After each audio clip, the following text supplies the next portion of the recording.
और फिर आता है नई वाचा का दौर। इस दौर में नई वाचा में यीशु मसीह ने अपने चेलों को एक बार भी 10% देने की शिक्षा नहीं दी, जबकि नए नियम में यीशु मसीह ने कई बार धन के बारे में बात करी, जैसे मत्ती 6:21 में, जहां तेरा माल होगा वहां तेरा मन भी लगा रहेगा। फिर चुंगी लेने वाले के घर पर जाना, मती चुंगी लेने वाले से बात करना। यहाँ तक कि हम ये भी पढ़ते हैं कि तुम दो मालिक की सेवा एक साथ नहीं कर सकते, अर्थात परमेश्वर और धन संपत्ति की। तो इस तरह से यीशु मसीह ने नए नियम में कई बार धन दौलत की बात करी, लेकिन एक बार भी अपने चेलों से 10% देने की शिक्षा नहीं दी।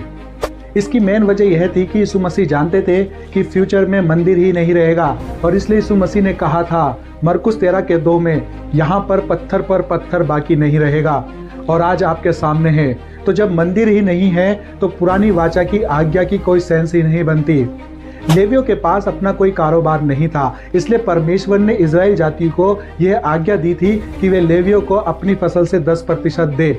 लेकिन आज मंदिर ही नहीं है तो लेवी भी नहीं है, और इसलिए यहूदी भी ताइथ या 10वांश नहीं दे रहे हैं, क्योंकि उनके पास अपना टेम्पल नहीं है। इसलिए यीशु मसीह ने अपने चेलों को एक बार भी 10% देने की आज्ञा नहीं दी थी। अब कुछ लोग यहाँ पर कहेंगे कि यीशु मसीह ने कहा था मत्ती 23:23 में कि तुम पुदीना, सौंफ, जीरा पर 10वांश देते हो, लेकिन तुमने व्यवस्था की बड़ी बड़ी बातें यानी इंसाफ, दया और ईमान को छोड़ दिया है।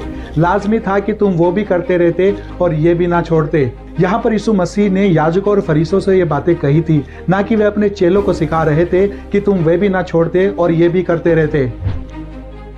देखा जाए तो जो याजक और फरीसी जो अपने आप को व्यवस्था का मानने वाला कहते थे, वे दूसरों को व्यवस्था सिखाते थे और उन पर पुराना नियम लागू होता था। हम लोग जो मसीह पर ईमान रखते हैं, हमने नई वाचा में एक नया नियम पाया है। अब अगर नोट करें तो यीशु मसीह ने अपने चेलों को शिक्षा देते समय पुराने नियम से भी बड़ी बड़ी आज्ञाएं दी थी कि तुम्हें कहा गया था कि तुम व्यभिचार ना करना, लेकिन अगर किसी ने बुरी नज़र से किसी औरत को देख भी लिया तो उसने अपने दिल में उसके साथ व्यभिचार किया। इसी तरह से जितनी भी आज्ञा यीशु मसीह ने दी कि पहले तुम्हें ये कहा गया था और अब ये करना, उसमें से एक बार भी 10% के बारे में यीशु मसीह ने बात नहीं की। मतलब 10% का 10वांश मसीहों पर फर्ज नहीं है। तो अब जब 10% का 10वांश फर्ज नहीं है, तो क्या मसीहों को चर्च में कुछ नहीं देना चाहिए? तो ऐसा बिल्कुल भी नहीं है।